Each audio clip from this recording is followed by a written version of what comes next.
रजीम बिस्मिल्लाहिर्रहमानिर्रहीम। आज हम सूरह बनी इसराइल की आयत नंबर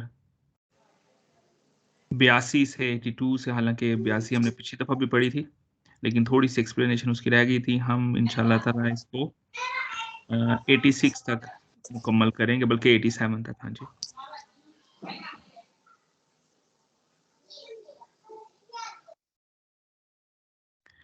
वनुनज़्ज़िलु मिनल कुरआनी मा हुवा शिफ़ाउन व रहमतुन लिल मुमिनीन वला यज़ीदुज़ ज़ालिमीन इल्ला खसारा। तो अल्लाह ताला फरमाते हैं कि जो कुरान पाक मैंने नाजिल किया इसमें शफ़ा है। तो ये शफ़ा किस चीज़ की थी, ये लास्ट टाइम हमने शायद बात नहीं की थी।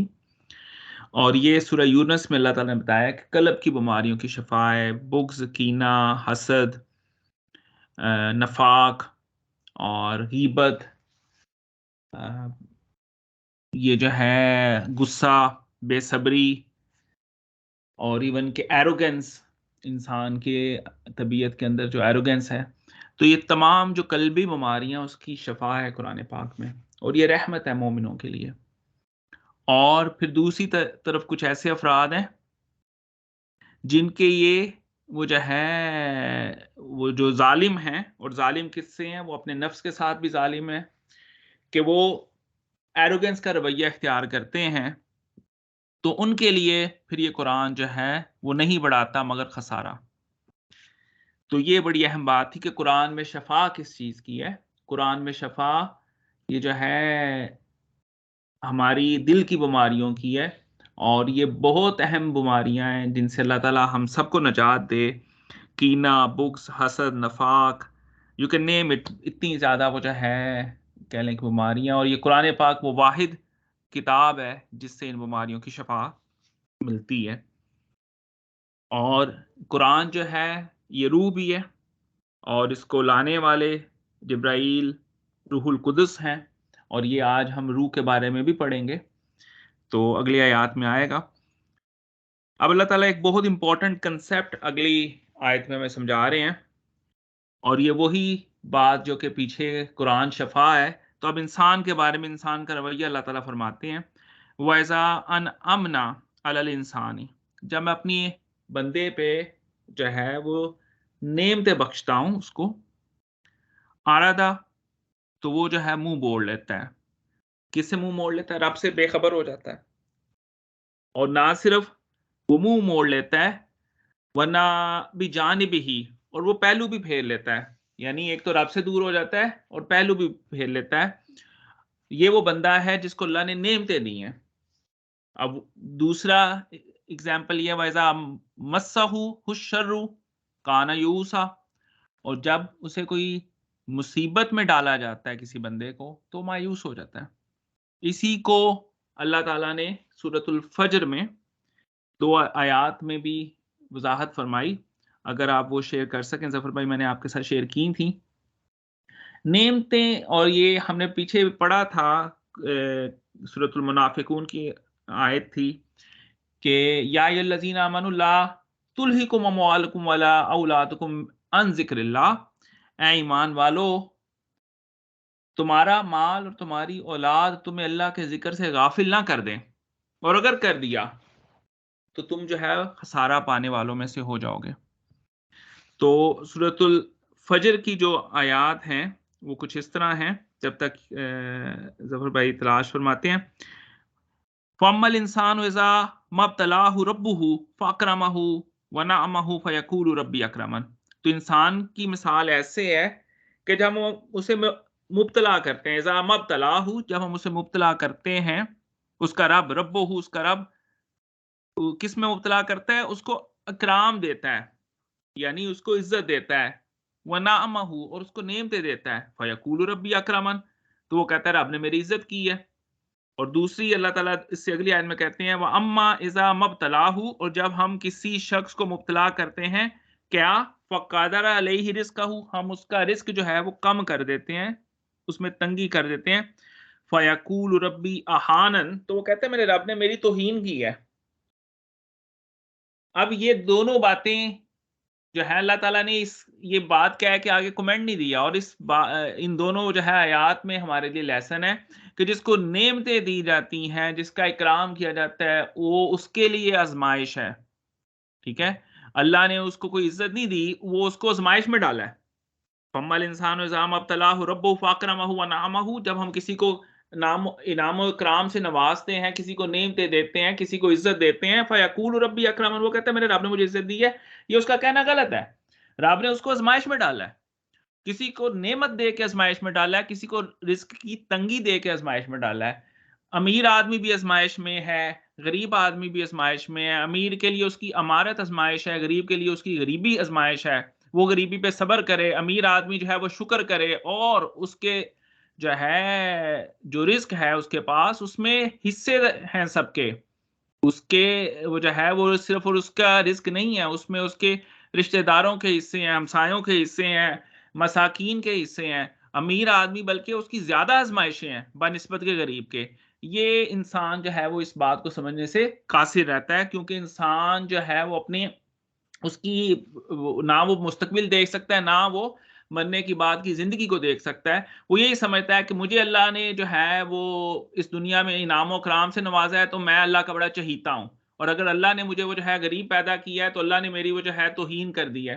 बिल्कुल ऐसा नहीं है। अमीर आदमी के लिए भी आज़माइश है और गरीब के लिए भी आज़माइश है। अब हम वापस आते हैं। कुल्लुन याअमलु अला शाकिलतिही। ये भी बहुत अहम आयत है, और ये तकदीर के रेफ़रेंस से कह लें कि इंतहाई अहम आयत है। और ये कुछ दिन पहले वो जो है मेरे कंसल्टेंट को लेंगे, वैसे ही हम उनसे बात कर रहे थे, और मेरे ज़हन में ये आयत नहीं थी। जब मैंने ये रिसेंटली आयत पढ़ी है, तो वो बिल्कुल वही बात थी जो हम आपस में कर रहे थे। कुल्लुन यामलु अला शाकिलतिही फरब्बुकुम आलमु बिमन हुवा अहदा सबीला। तो हर शख्स, कह दीजिए हर शख्स जो है वो अपने शाकिले के मुताबिक जो है वो अमल करता है। अब ये शक्ल से निकला है, शाकिला या सांचा कह लें। अब आप देखें कि एक आदमी है, उसको हालात बड़े अच्छे दस्तयाब हैं। एक आदमी है, वो एसी वाले कमरे में बैठा है, साथ वो जो है अज़ान की आवाज़ आती है, वो उठता है। वो जो है अगर गर्मी है, वो वज़ू करता है ठंडे पानी के साथ, सर्दियाँ हैं तो गर्म पानी से वज़ू करता है। ठीक है? एसी वाली वो जो है मस्जिद में जाके साथ ही नमाज़ पढ़ता है और वापस आ जाता है। एक वो शख्स है। एक वो शख्स है जो कि बेचारा सुबह से मज़दूरी कर रहा है। उसके अंदर धूप के अंदर पसीना बहा रहा है, वो जो है जाता है, उसके तो वो शायद पंखा भी ऊपर ना चल रहा हो जिस मस्जिद में जहाँ पे वो नमाज़ पढ़ता है। या वो ये उस एक इबादत की एग्ज़ाम्पल है। आप और उसकी ज़िंदगी, एक आदमी एक गरीब की ज़िंदगी है, वो कैसे ज़िंदगी गुज़ार रहा है, एक अमीर की ज़िंदगी है, वो कैसे ज़िंदगी गुज़ार रहा है। तो क्या इन दोनों के अमल, एक आदमी बीमार है और एक आदमी सेहतमंद है, दोनों नमाज़ पढ़ते हैं, क्या इन दोनों के अमल, और इसको बल्कि मैं एक सीरत से आपको मिसाल दूँ कि रसूलुल्लाह सल्लल्लाहु अलैहि वसल्लम के एक सहाबी थे, वो ग़ज़वाए जो है तबूक के मौके पे उन्होंने सारी जो है वो दिन मज़दूरी की। उस वक़्त हुक्म था कि वो आप जो कुछ है लेके आएँ, अल्लाह के रास्ते में वो जो है वो माल जो है करें, सदका करें।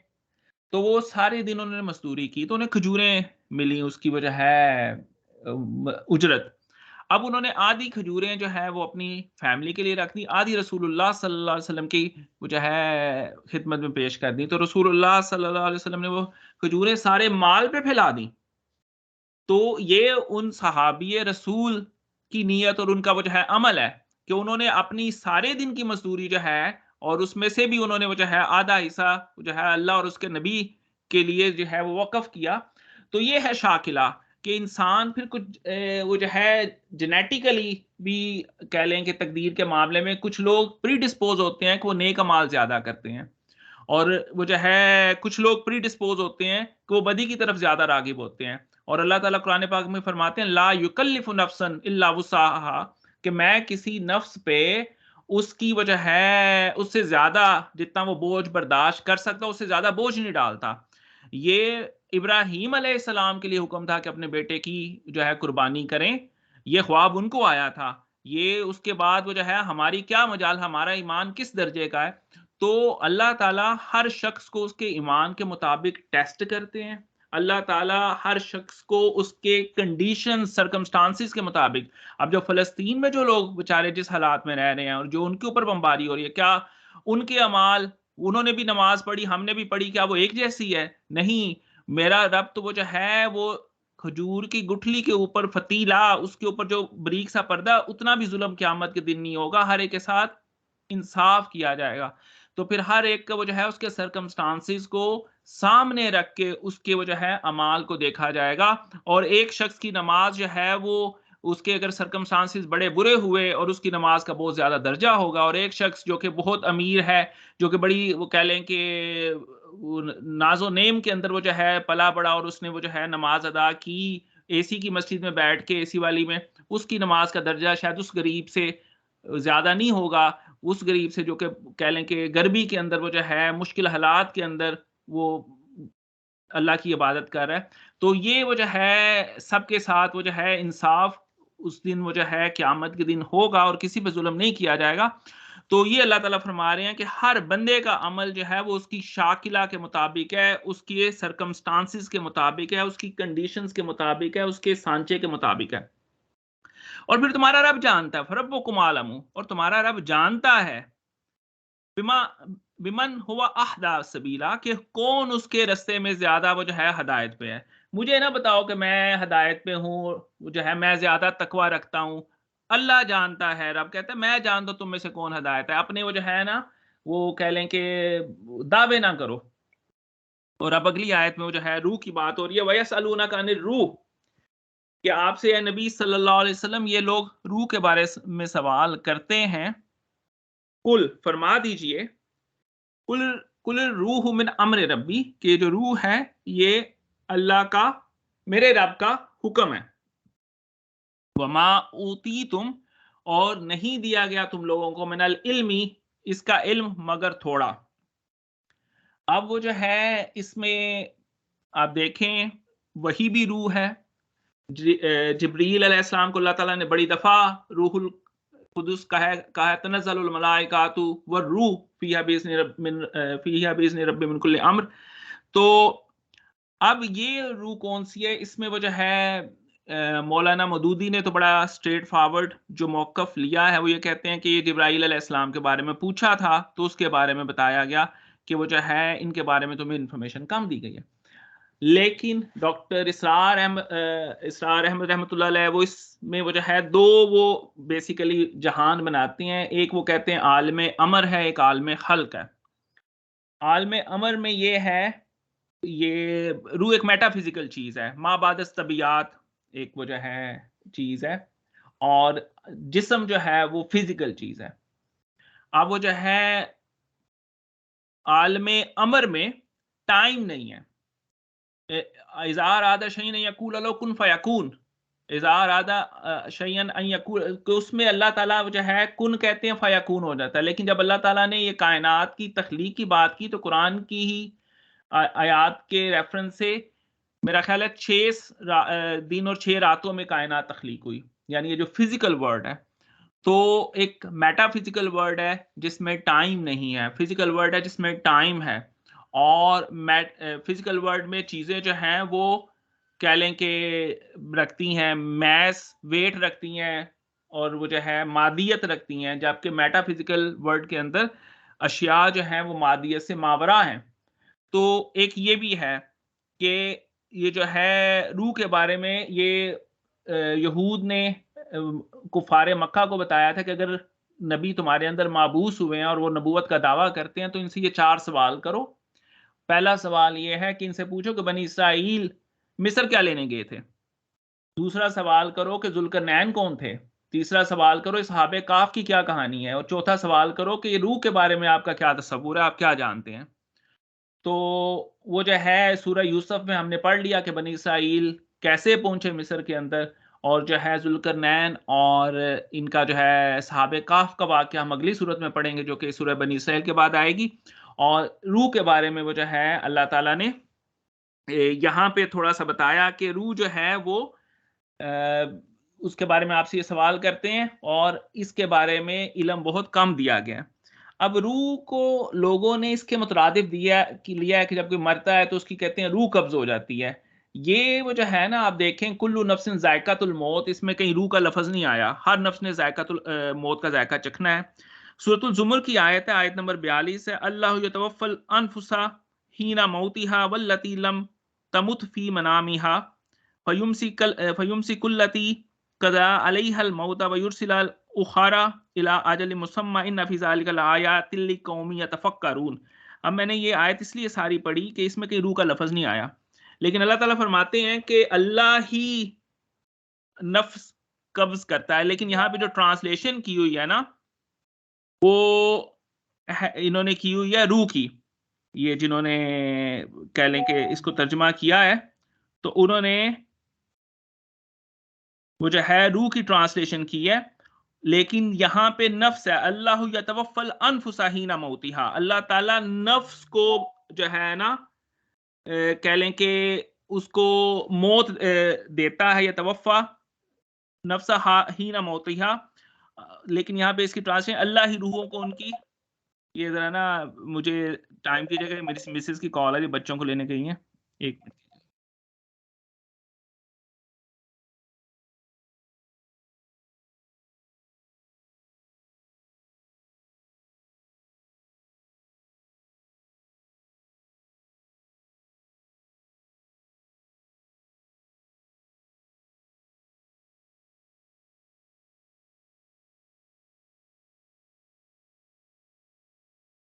देखें जी, बिग बॉस का फ़ोन आ जाए तो उठाना पड़ता है। अच्छा, वो बेसिकली आज के दिन बच्चे ट्यूशन जाते हैं, तो मैंने मिसेज़ से गुज़ारिश की कि आप ले आओ, तो उनको टाइम का थोड़ा-सा कन्फ्यूजन था। अच्छा, तो हम बात कर रहे थे कि अल्लाह ताला इस आयत में सूरह ज़ुमर की आयत नंबर 42 में बता रहे हैं कि रूह जो है, पहले मैं इसकी चलें तर्जुमा भी पढ़ लेता हूँ। अल्लाह ही रूहों को उनकी मौत के वक़्त कब्ज़ करता है, जिसके मरने का वक़्त नहीं आया, इसकी रूह सोते में कब्ज़ कर लेता है। फिर उन रूहों को जिन पर मौत का हुक्म सादिर कर चुका है, इनको रोक लेता है और दूसरी रूहें एक वक़्त मुकर्ररा के लिए भेज देता है। बिलाशुबा इसमें गौर-व-फ़िक्र से काम लेने के लिए निशानियाँ हैं। तो बात ये हो रही है कि रात को जब बंदा सोता है, तो उसका नफ्स कब्ज़ हो जाता है, या यतवफ़्फ़ल अनफुसा हीना मौतिहा, यहाँ पे रूह की बात नहीं आई इस आयत के अंदर। तो लेकिन अब वो इसको एक्सप्लेन करने के लिए वो जो है, आप कह सकते हैं रात को जब हम सोते हैं तो रूह निकल जाती है। अब अगर बंदा सोते में मौत आ जाए तो वो रूह वापस नहीं आती। लेकिन अगर वो जो है सोते में बंदा सुबह उठ जाए तो इसका मतलब उसकी रूह वापस आ गई। ये इस आयत का वो जो है मफ़हूम है, जो अल्लाह ताला ने वो जो है सूरह ज़ुमर में बयान किया। लेकिन फिर वही बात मैं जो अर्ज़ करना चाह रहा था कि इसमें हम अपनी आसानी के लिए रूह का लफ़्ज़ इस्तेमाल करते हैं, हालाँकि इसमें यतवफ़्फ़ल अनफुसा का लफ़्ज़ है, जो कि आप देखें कुरान पाक में जहाँ पे भी मौत का वक़्त आया, वहाँ पे यही आता है कि हम उनकी यतवफ़्फ़ल मौत, इस तरह का लफ़्ज़ आएगा। ये नहीं है कि हम किसी की रूह खींच लेते हैं। तो अब ये मुझे पता है कि इसमें बड़े सवाल अब पैदा होंगे, तो उसमें हम करेंगे डिस्कशन में। तो वलन शिअना लनज़हबन्न बिल्लज़ी औहयना इलैका सुम्मा ला तजिदू लका बिही अलैना वकीला। तो ए नबी, हमने जो आपकी तरफ वही उतारी है, अगर हम चाहें तो वो जो है उसको आपसे वापस ले लें, और फिर आप जो है कोई हमारे मुकाबले में मददगार ना पाएँ। अब ये फिर वही वो जो है ना फ़र्ज़ुल महाल, एक वो जो है कंडीशन बयान की गई, जो कि पीछे भी कहा गया कि ऐ नबी, अगर आप वो जो है कुछ ऐड करते कुरान पाक के अंदर, तो हम आपको जो है दुनिया में भी दूना अज़ाब देते, आखिरत में भी दूना अज़ाब देते। ये बेसिकली अल्लाह ताला की वहदानियत और रसूलुल्लाह सल्लल्लाहु अलैहि वसल्लम का सादिक होने की निशानी है, कि आप वो जो है कह लें कि इस हद तक वो अल्लाह ताला ने वो जो है वही की भी प्रोटेक्शन की, कि आप 24/7 अल्लाह की प्रोटेक्शन में रहे। और फिर वो जो है एक ये फ़र्ज़ महाल अल्लाह ताला ने अपनी कुदरत को बयान करने के लिए हमें तो ये कह देते हैं ना, आप सुनते हैं आम तौर पे भी कि खुदा का खुदा का पकड़ा बचाए मोहम्मद, मोहम्मद का पकड़ा बचा कोई नहीं सकता। यहाँ पे वहदानियत की बात की जा रही है कि असल इख्तियार अल्लाह ताला के पास है। और ए नबी, ये आप पे रहमत है, इल्ला रहमतम मिन रब्बिका, इन्ना फज़लहु कान अलैका कबीरा, और ए नबी हमारी रहमत है आपके ऊपर और हमारा फजल है और बहुत बड़ा फजल है, अलैका कबीरा। लेकिन फिर वही बात है कि बंदा बंदा रहता है, चाहे वो जितनी भी बुलंदी पे चला जाए, रब रब रहता है, चाहे वो जितना नीचे आ जाए। तो बादस खुदा बुजुर्ग तुई, जो शेख सादी ने बड़ा प्यारा वो जो है बताया था कि अल्लाह के बाद जो है सबसे बुजुर्ग बरतर हस्ती जो है वो रसूलुल्लाह सल्लल्लाहु अलैहि वसल्लम की ज़ात बाबरकत है। लेकिन आप वो जो है खुदा नहीं है। आप वो जो है कह लें कि वो इख्तियारात नहीं रखते जो खुदा की ज़ात रखती है। खुदा वाहिद है, खुदा यकता है। और वही ये जो है ईसाइयों के साथ हुआ कि उन्होंने ईसा अलैहिस्सलाम की ज़ात बाबरकत के बारे में इस कदर गुलू किया कि आपका रुतबा बढ़ाते-बढ़ाते उन्होंने खुदा का बेटा बना दिया और अल्लाह की जो है वहदानियत में ईसा अलैहिस्सलाम को शरीक ठहरा दिया। और कुरान पाक वो जो है ऐसे तमाम अश्कलात को ख़त्म करते हुए इस तरह की फ़र्ज़ महाल आयात हमारे सामने लेके आता है कि ए नबी अगर हम चाहें तो हम ही तो आप पे वही नाज़िल करते हैं। और इसी तरह कुरान पाक की एक आयत का मफ़हूम इस तरह है कि ए नबी इस किताब के नाज़िल होने से पहले आपको नहीं पता था कि हिदायत क्या है। तो ये जो है अल्लाह की तरफ से हिदायत है और वो जो है आप सल्लल्लाहु अलैहि वसल्लम को अल्लाह ताला की 24 आवर प्रोटेक्शन जो है 24/7 मौजूद है। और ये फ़र्ज़ महाल में एक आयत अल्लाह ताला ने बयान फरमाई कि अगर हम चाहें तो ये वही, क्योंकि मैं खुदा हूँ यानी अल्लाह ताला के, मैं चाहूँ तो आपसे ये ले लूँ। लेकिन चूँकि आपके ऊपर अल्लाह की बड़ी रहमत है और आपके ऊपर अल्लाह का बहुत ज़्यादा फ़ज़ल है, तो यहाँ पे मेरा ख़्याल है आज हम इसमें, हाँ जी, आगे वो जो है कुरान पाक के जिन्नो इंस को जो है वो एक दिया जा रहा है चैलेंज कि अगर आप चाहें तो कुरान पाक पैदा करके पैदा कीजिए। ये पहला चैलेंज था। उसके बाद हम पढ़ते हैं सूरतुल बकरा में है मेरे ख़्याल में कि आप चलो पूरा कुरान नहीं बना सकते, 10 आयतें बना लो, 10 आयतें नहीं बना सकते, 1 आयत ही बना लाओ कुरान की मिसल पे, लेकिन तुम कभी नहीं ऐसा कर सकोगे। तो इस सूरतुल बनी इसराइल में अल्लाह ताला ने कुरान पाक, ये वाहिद सूरत है जिसमें कुरान पाक के बारे में अल्लाह ताला ने बार-बार वो जो है उसकी के रेफ़रेंस से आयात मौजूद हैं कि कुरान पाक वो जो है किस हद तक सबसे ज़्यादा जो कुरान पाक का ज़िक्र जिस सूरत में आया है वो सूरह बनी इसराइल है। तो यहाँ पे जी ख़त्म करते हैं। बाकी दोस्तों से गुज़ारिश है कि इसमें कुछ ऐड कीजिएगा।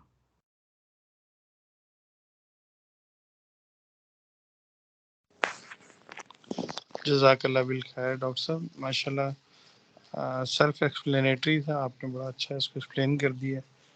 और मेरी तरफ से तो आज बिलाल की तरफ से तो कोई सवाल नहीं है, बाकी भी दोस्त ज़रूर करना चाहें तो।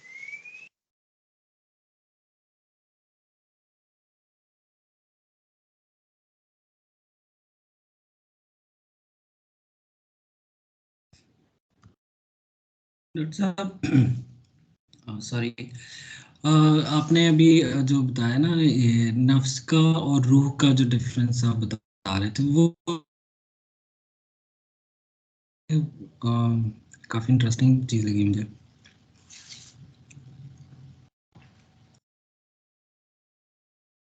आपका सवाल ये कमेंट था कि सवाल था, क्योंकि आपकी आवाज़ ब्रेक हो गई थी तो मुकम्मल आपकी बात नहीं पहुंची। अच्छा सर जी, नहीं आपने रूह का बताया और नफ्स का बताया और इसमें कुछ आप डिफरेंस बता रहे थे, तो वो थोड़ा सा ज़रा दोबारा अगर एक्सप्लेन कर दें।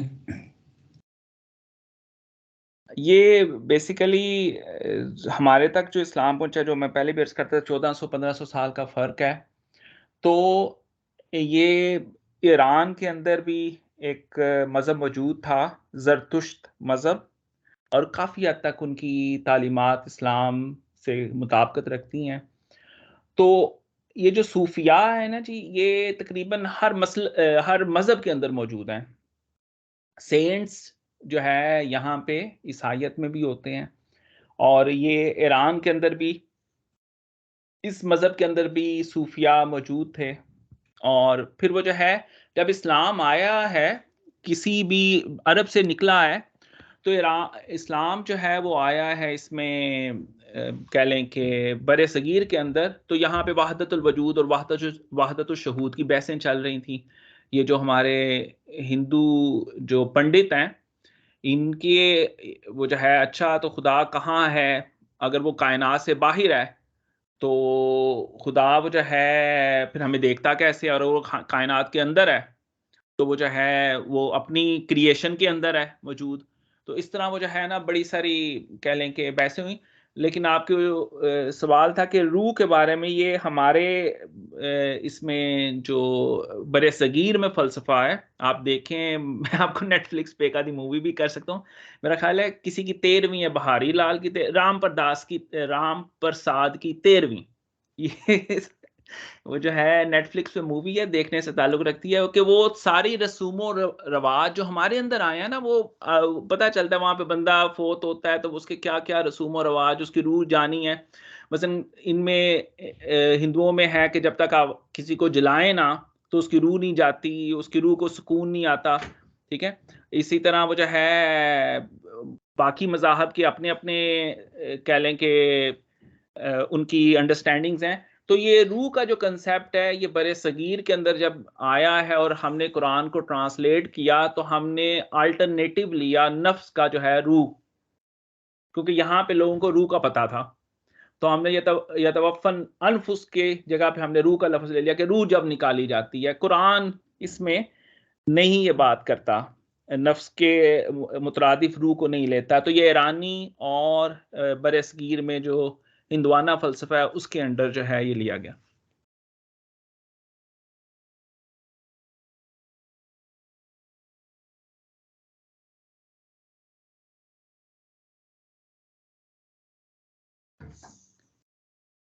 उमर मौजूद हैं? जी, अस्सलाम वालेकुम जी। वालेकुम अस्सलाम, कैसे हैं भाईजान, ठीक-ठाक हैं? अल्लाह का शुक्र है जी, बिल्कुल ठीक-ठाक। मैं असल में ऑफ़िस से अभी फ्री हुआ कुछ 15-20 मिनट पहले। तो मैंने ज़फ़र भाई का मैसेज लेट देखा, फिर मैंने फ़ौरन जॉइन कर लिया। अच्छा, अच्छा। वो आप शाकिला की जो आयत थी जिसमें कुरान पाक जो है कहता है कि हर बंदा अपने शाकिला के मुताबिक जो है अमल करता है। वो जो है मैं जब ये पढ़ रहा था तो मेरे ज़हन में आपकी पर्सनैलिटी आई, क्योंकि आप थोड़ा-सा तकदीर में वो जो है और आम आता है बंदे के ज़हन में सवाल, मेरे भी आता है, सबके आता होगा कि ये जो है हम सबको अगर पैदा किया गया, हमारे जीन्स पहले से डिसाइडेड हैं, पेरेंट्स से आते हैं, हमारा पहले से ही वो जो है हशर भी तय है कि क्या होना है, तो ये फिर क्या है इस दुनिया के अंदर? इंसान क्या है? इंसान मजबूर महज़ है, जिससे वो जबरिया और कदरिया जो है वो 2 फ़िरके भी निकले। एक तो कहता है कि हाँ, हम जबर की हालत में हैं, दूसरा कहता है नहीं हम कुदरत रखते हैं। तो ये वो जो है कह लें कि बड़ी अहम आयत कुरान पाक की गुज़री कि हर इंसान को उसके सर्कमस्टांसेस के मुताबिक जो है उसके अमल को देखा जाएगा। जी, बिल्कुल। मेरा यही होता है कि जब इंसान पैदा होता है, सब कुछ तो उसी वक़्त उसकी तकदीर में लिख दिया जाता है। तो बाकी इंसान वो सब कुछ लिखा होता है, लेकिन इंसान की एफ़र्ट अपनी जगह पे होनी चाहिए।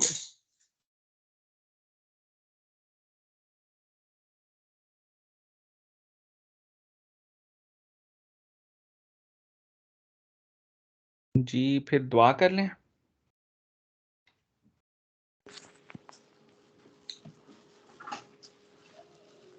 जी, बिलाल भाई, दुआ फरमाइए। बिस्मिल्लाहिर्रहमानिर्रहीम। अल्हम्दुलिल्लाहि रब्बिल आलमीन वस्सलातु वस्सलामु अला रसूलिल करीम। अल्लाहुम्मा इन्नी अऊज़ु बिका मिनल हम्मी वल हुज़्नि व अऊज़ु बिका मिनल अज्ज़ि वल कसली व अऊज़ु बिका मिनल हुब्नि वल बुख़्ली व अऊज़ु बिका मिन गलबतिद दैनि व कहरिल रिजाल। या अल्लाह ताला ने जो भी कुरान पाक को सुना है, पढ़ा है, समझा है, उस पे अमल करने की तौफीक अता फरमा, और हमारी ज़िंदगियों में ज़िंदगी के बाद भी अल्लाह ताला इस पर ख़ास अपनी रहमत फरमाना, इस पर इसके समरात जारी रखना। व आखिर दावाना अल्हम्दुलिल्लाहि रब्बिल आलमीन।